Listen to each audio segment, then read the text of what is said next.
نماز کو اپنے مسائل کے حل ہونے کا ذریعہ بناؤ. نماز میں دعائیں مانگنا سیکھو. ہم دعا نہیں مانگتے، دعائیں مانگنا سیکھو. یہ بہت بڑا سبب ہے. اسباب ظاہریہ اختیار کرو اور نماز کو سب سے بڑا سبب بناؤ.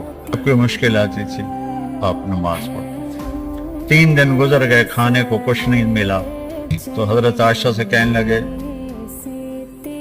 چلو آج میں اللہ سے جا کے بات کرتا ہوں. مسجد میں گیا، نفل شروع کر دی. ایک ستون کے پیچھے 2 نفل پڑھتے، پھر سلام پھیر کے دوسرا ستون، اللہ اکبر، پھر سلام پھیرا تیسرا ستون، اللہ اکبر، پڑھے جا رہے ہیں. اتنے میں حضرت عثمان آئے.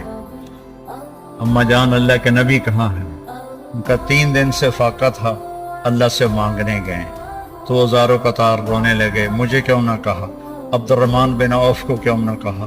ثابت بن قیس کو کیوں نہ